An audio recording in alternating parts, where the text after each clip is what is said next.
मुझे कुछ समझ में नहीं आता। दिनों दिन मैं पागल होते जा रहा हूं। जैसे गली मोहल्ले में निकलता हूं किसी का सामना नहीं कर पाता। लगता कई लोग मुझे खदेड़ रहे हैं, दौड़ा रहे हैं, खींच रहे हैं। आप क्यों परेशान हो रहे हैं? ऊपर वाले ने चाहा तो सब ठीक हो जाएगा। और आपका इलाज चल रहा है ना, तो फिर क्यों इतनी चिंता है आपको? एक दिन हमारा भी बच्चा होगा। ना मैं तुझे दोष दे सकता हूँ, ना मैं किसी दूसरे को दोषी ठहरा सकता हूँ। मैं कर भी क्या सकता हूँ रिया?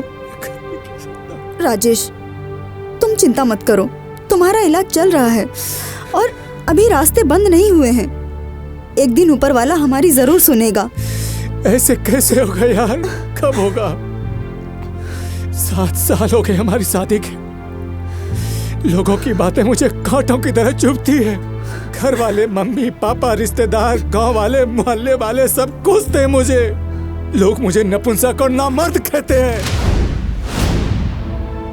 नहीं, मैं अब ऐसे नहीं जी पाऊंगा, ऐसे नहीं जी पाऊंगा मैं। राजेश, भगवान पे भरोसा रखो, सब सही हो जाएगा। प्लीज चुप हो जाओ, प्लीज। देखो राजेश, मैंने तुम्हारा रिपोर्ट चेक किया, पर क्या है, तुम डे बाय डे तुम्हारी हालत ख़राब होते जा रही है। तुमको किसी एक्सपर्ट से मिलाना पड़ेगा, लेकिन मेरी कोशिश जारी है। बाकी सब गॉड पे डिपेंड है। और हाँ, तुम कभी बाप नहीं बन सकते। अपना ख्याल रखो, ठीक है?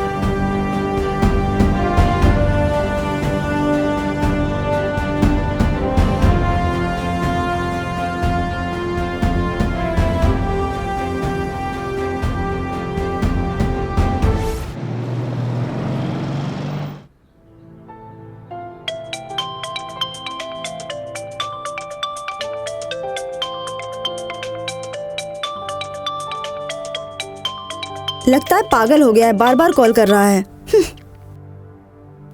अरे बेबी, इतना भी मत तड़पाओ। कौन है जो बार बार फोन करके परेशान कर रहा है? ब्लॉक क्यों नहीं कर देती? पगला गई है। तुम तो एकदम हसीन लग रही हो।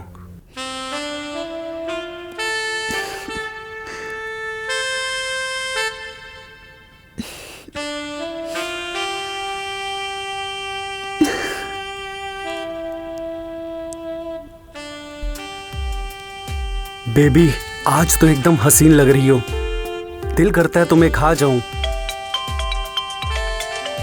एक मिनट। अरे ब्लॉक कर दो ना फोन उसका। अब ये दोबारा नहीं करेगी। वैसे उसका तो पता नहीं, लेकिन तुम आज कमाल लग रही हो।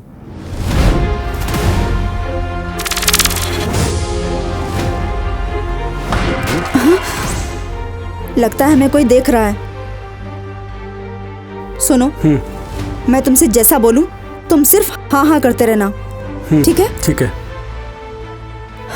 देखो, मैं सब कुछ करना तो नहीं चाहती, लेकिन ये सब कुछ मुझे अपने हस्बैंड राजेश के लिए करना पड़ रहा है। काश मेरा राजेश बाप बन सके, लेकिन मैं मजबूर हूँ। या तो मैं मर जाऊं या फिर मैं राजेश को इसी हाल में देखती रहूं। और मैं राजेश को इस हाल में नहीं देख सकती, मुझसे नहीं होता ये। मैं चाहती हूँ कि तुमसे एक मेरा बच्चा हो और जिसका नाम मैं राजेश को दूँ, ताकि उसके दिमाग से ये डिप्रेशन हमेशा के लिए खत्म हो जाए। तुम तो जानते हो ना, एक औरत कभी नहीं चाहेगी किसी पराये मर्द के साथ सोना। ठीक है, तुम जाओ। ठीक है, मैं तुमसे बाद में मिलती हूँ। अभी मुझे राजेश की बहुत याद आ रही है। ठीक है, ओके।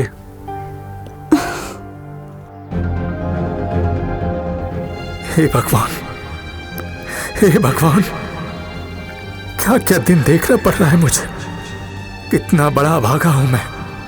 मेरी पत्नी को मेरी खुशी के लिए क्या क्या करना पड़ रहा है। हे भगवान, क्यों दिखा रहे हो मुझे ये दिन? इससे अच्छा मेरी जान ही ले लेते। और क्या क्या दिन दिखाओगे भगवान।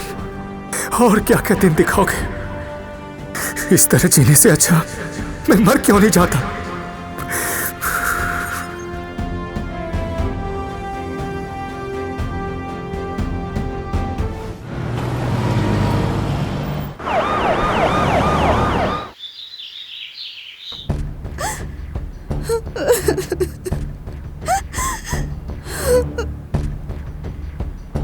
कैसे हुआ ये सब?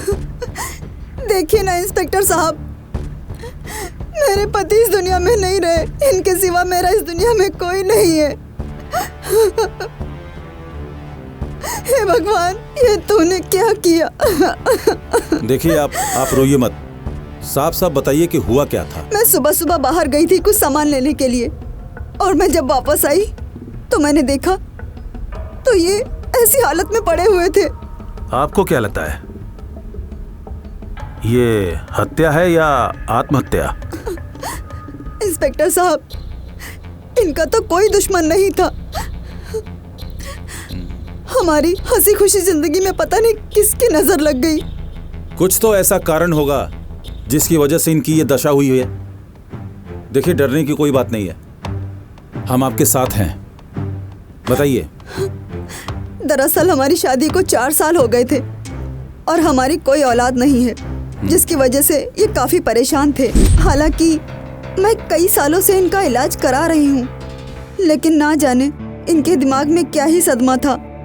जबकि मैं इनसे पूछती तो ये कुछ बताते नहीं थे। इनकी हालत ऐसी हो गई थी कि ये जैसे अपनी जान खुद ले लेंगे। लेकिन बच्चा न होने के कारण कोई आदमी आत्महत्या कर सकता है, ये बात मेरे दिमाग में घुस नहीं रही है। इंस्पेक्टर साहब, इनके मम्मी पापा, दोस्त, पड़ोसी सभी ने इनका जीना मुश्किल कर दिया था। जब ये ऑफिस जाते, ऑफिस में भी लोग इनको परेशान करते थे, लेकिन पता नहीं मेरी किस्मत में। खुद को संभालिए। हवलदार जी सर। पूरे घर की तलाशी लो और लाश का पंचनामा करके पोस्टमार्टम के लिए भेज दो। जी सर। आप चिंता मत कीजिए, हम इसकी छानबीन अच्छे से करेंगे और पता लगाने की कोशिश करेंगे कि इनकी हत्या हुई है या इन्होंने आत्महत्या किया है। चिंता ना करें, आपको इंसाफ जरूर मिलेगा।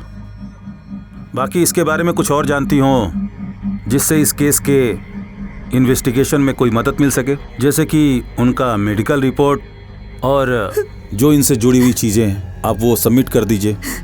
जी इंस्पेक्टर।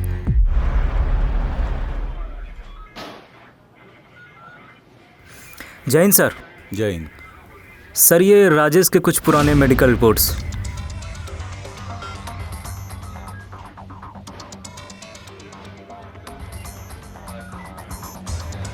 ऐसा कैसे हो सकता है? क्या सर? राजेश के मेडिकल रिपोर्ट के हिसाब से उसके 2 तरह के ट्रीटमेंट चल रहे थे, एक उसके स्पम का और दूसरा उसके मानसिक रोग का। लेकिन सवाल ये उठता है कि एक ही समय पर किसी मरीज का 2 तरह का इलाज कैसे चल सकता है?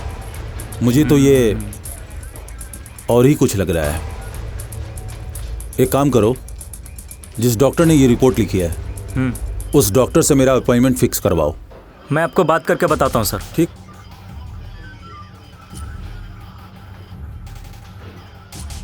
राजेश के केस ने तो उलझन में डाल दिया है, पता ही नहीं चल पा रहा है। लेकिन कोई नहीं, मेरे हाथों नहीं बच पाएगा। मैं कातिल को पाताल से भी निकाल के लाऊंगा। पोस्टमार्टम में तो ये लिखा है कि राजेश ने खुदकुशी नहीं की बल्कि उसकी हत्या हुई है, और वो भी गला घोटकर।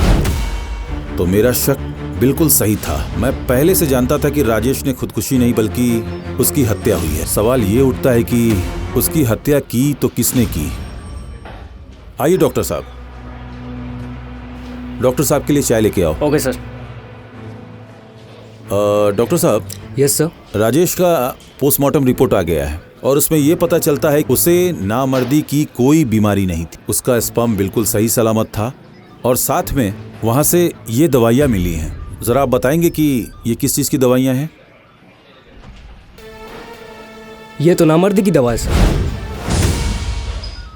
और मैंने ये दवा लिखी नहीं है। ठीक है डॉक्टर साहब, अगर कुछ और भी जानकारी होगी तो मैं एक बार फिर से आपको कष्ट दूंगा। Thank you so much. मुझे लगता है कि ये डॉक्टर भी इस हत्या में मिला हुआ है।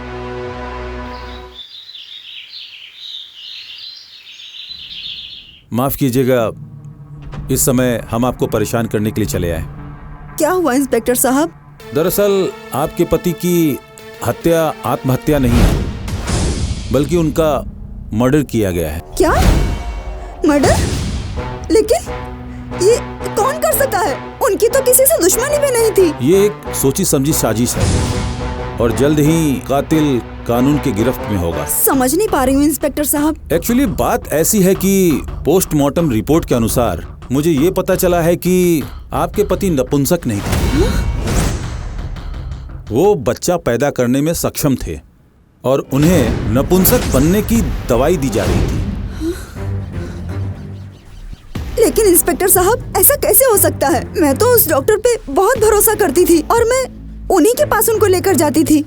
लेकिन मुझे समझ नहीं आ रहा है वो डॉक्टर ऐसा कैसे कर सकता है। मैडम, ये काम डॉक्टर ने किया है या किसी और ने, इसका खुलासा भी बहुत जल्दी हो जाएगा। देखिए इंस्पेक्टर साहब, आप क्या कह रहे हैं मेरी कुछ भी समझ में नहीं आ रहा है। वैसे ही मैं अपने पति को खो चुकी हूँ, ऊपर से आप ठीक ठीक बताइए ना, आप क्या कहना चाहते हैं? मैडम, ये तो आपको अच्छे से पता होगा और मैं चाहता हूँ कि सच्चाई आप खुद अपने जुबान से बयां कर दे तो बेहतर होगा। कैसी सच्चाई? मैं आपको सब कुछ बता चुकी हूँ इंस्पेक्टर साहब। आपने बहुत कुछ छुपाया है हमसे। अगर आपने बताया होता तो हमें कातिल तक पहुंचने में इतना समय नहीं लगता। इंस्पेक्टर साहब, आप खुल के बताइए, आप कहना क्या चाहते हैं? कहना ये चाहता हूं मैडम कि आपने अपने यार के साथ मिलकर अपने पति की हत्या की है। नहीं इंस्पेक्टर साहब, मैंने ऐसा कुछ भी नहीं किया है। आप झूठ बोल रही हैं। मैं आपसे क्यों झूठ बोलूंगी? तो कौन है ये मानव जिसका लोकेशन आपके घर के आसपास हमेशा मिलता है? और जिस दिन आपके पति का खून हुआ था उसके एक दिन पहले आपका, मानव का और आपके पति का फोन एक ही जगह पर ट्रैक किया गया है और वो भी आपके घर के अंदर। बताइए, क्या छुपा रही हैं आप हमसे? इंस्पेक्टर साहब, मानव मेरा बॉयफ्रेंड है और मानव के साथ मेरा रिलेशन था। मैं राजेश को ऐसे देखना नहीं चाहती थी। वो परेशान था तो मैं चाहती थी मानव की वजह से जो बच्चा होगा उसको राजेश का नाम दे दिया जाएगा ताकि राजेश अपने डिप्रेशन से बाहर आ जाए, और कुछ नहीं था। अब भी तुम मुझसे सच नहीं बोल रही हो, तुम सच्चाई को छुपा रही हो। अच्छा होगा कि सब सच सच बता दो। इंस्पेक्टर साहब, हमने उसको नहीं मारा। राजेश ने आत्महत्या की है या फिर उसका मर्डर हुआ है, मुझे तो ये भी नहीं पता है। आप जब कहेंगे तब मैं मानव को बुला दूंगी, आप उससे पूछताछ कर सकते हैं। ठीक है, आप मानव को पुलिस स्टेशन भेज दीजिएगा, हम उससे भी पूछताछ करेंगे। चलो।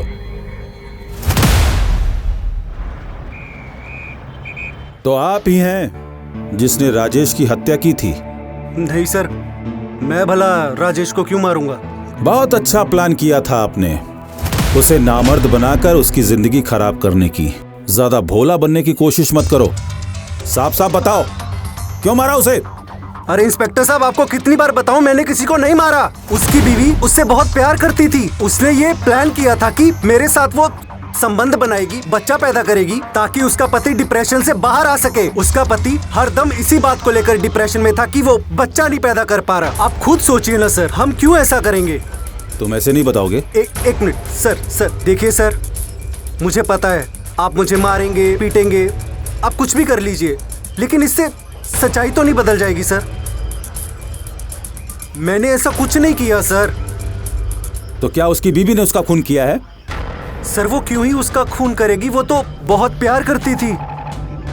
मैंने तो आपको वो चीज भी बता दी जो उसकी बीवी सोचती थी।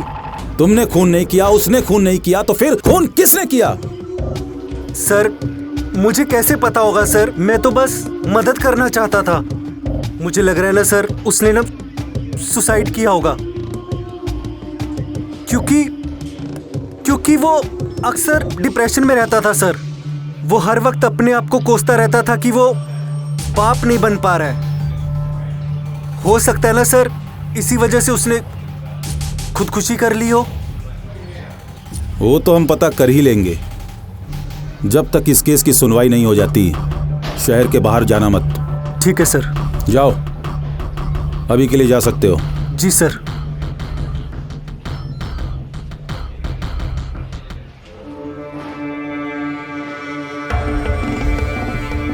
आखिर हो कौन सकता है इसके पीछे? क्या हमारी कार्रवाई सही दिशा में चल रही है?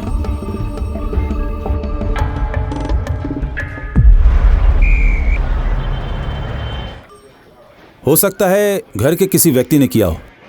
जी सर। जैन साहब। Okay sir, thank you sir. Sir, area के कॉल रिकॉर्ड्स के रिपोर्ट आ गए। सर, बाकी सब तो नॉर्मल ही है, बट सर एक नंबर मिला है और उस नंबर से रिया को बहुत बार कॉल आया और हमने पता किया है वो नंबर राघव नाम के आदमी का मिला है। और जिस दिन सर कत्ल हुआ है वो लोकेशन जो है रिया के आसपास ही मिला है।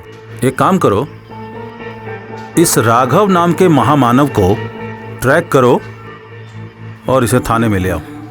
जाओ। Yes sir. Jain sir. Hello. Jain sir, हमने राघव का लोकेशन ट्रैक कर लिया है और वो कहाँ है हमें पता चल गया है। वेरी गुड, फौरन उसका लोकेशन मुझे भेजो, मैं वहां पहुंच रहा हूं। ठीक है सर।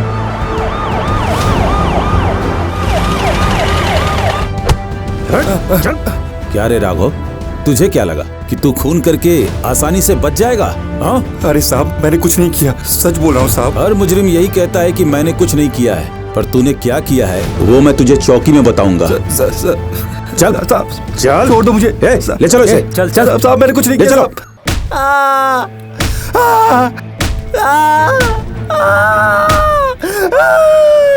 साहब, दूर साहब।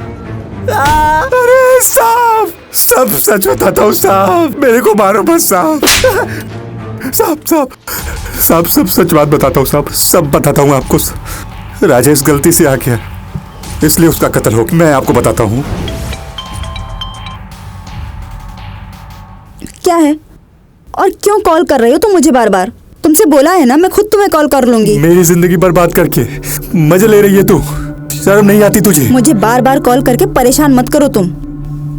फिर नाटक शुरू तेरा, कोई और मिल गया तुझे? मुझे सब पता है तेरे बारे में, बहुत गलत कर रही है, बहुत बुरा हाल होगा तेरा। छोड़ूंगा नहीं मैं तुझे। प्यार करती थी मुझसे और शादी कर ले किसी और से। तुमको तो आदत है मर्द बदलने की, दुनिया को भी चूतिया बनाती रहती हो। मैं जानता हूँ तुम्हारे बारे में, बहुत बुरा हाल होगा तेरा। छोड़ूंगा नहीं मैं तुझे। अरे ये बकवास बंद करो अपनी, तुम्हारा लगता है दिमाग खराब हो गया है। रखो फोन। सुन सुन, फोन मत रखना, देख फोन रखो।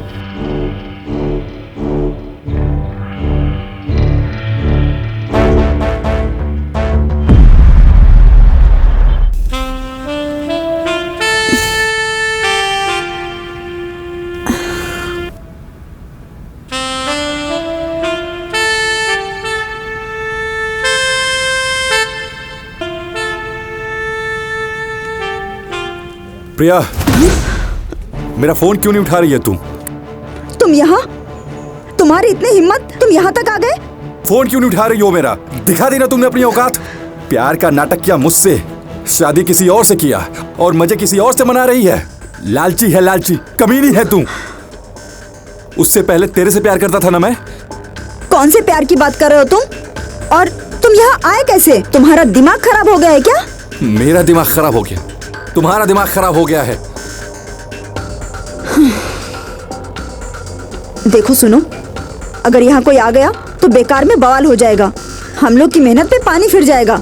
चुप कर, फालतू में फंसा रही है। हाँ, ड्रामा कर रही है, मजा उसके साथ मार रही है, पैसे वाले के साथ। पागल करके छोड़ा है मुझे। कॉल तो उठाती, कितना दिन हो गया तुझसे मिले। हाँ, तुझे कुछ शर्म आती है क्या? हाँ, कैसे रहूंगा मैं तेरे बिना? कुछ तो सोच मेरे बारे में। सेल्फिश हो गई है तू, सेल्फिश। पैसा प्यार सब मिल रहा है तुझे, मेरा तो सोच मैं कहाँ जाऊंगा। तू अब मुझे मत तड़पा, देख मुझे आदत पड़ गई है तेरी। प्लीज, मैं तेरे बिना नहीं रह सकता। अरे छोड़ो मुझे, तुम पागल हो गए क्या? ये घर है मेरा। तो मैं कहाँ जाऊं बता? कितना प्यार करता हूँ तेरे से, तेरे लिए तड़प रहा हूँ। चलना, क्यों परेशान कर रही है? 5 मिनट का ही तो काम है। चलो जाओ यहाँ से।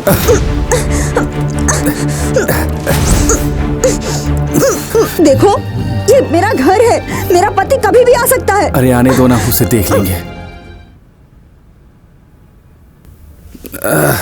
ऐसे ही बीच बीच में फोन उठा लिया करो, कितना दिमाग का टेंशन रहता है। अरे रिया, और कितने लोगों के साथ चक्कर है तुम्हारा? कौन है? कौन है ये? नहीं। ए, कौन है तू?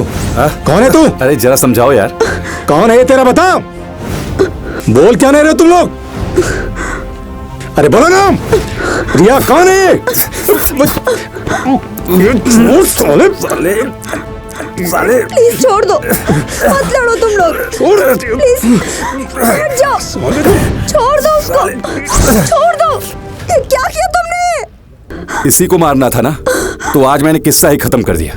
आज मैंने सारे फसाद की जड़ को ही खत्म कर दिया। तुम्हारा दिमाग खराब हो गया है, तुम खुद तो जेल जाओगे ही, साथ में मुझे भी लेकर जाओगे। सुनो प्लीज, भगवान के लिए यहाँ से जाओ। देखो, मैं तुम्हारा इंतजार करूंगा प्रिया। मेरे हाथ से प्रिया भी चली गई और राजेश का भी कत्ल हो गया। दोनों ने धोखा दे दिया। बुरे काम का बुरा नतीजा ही होता है। तुमने क्या सोचा कि तुम लोग इस तरह से करके राजेश के हत्या को खुदकुशी बना दोगे? सच अपने आप सामने आ जाता है। अब तुम्हें फांसी से कोई नहीं बचा सकता है। इंतजार करो। गलती हो गई साहब। तुमने गुनाह किया है और गुनाह की सजा मिलती है और तुम्हें वो मिलकर रहेगी। तुम्हारे साथ साथ उस रिया को भी बराबर सजा मिलेगी। छोड़ेंगे नहीं। हवलदार, बंद करो।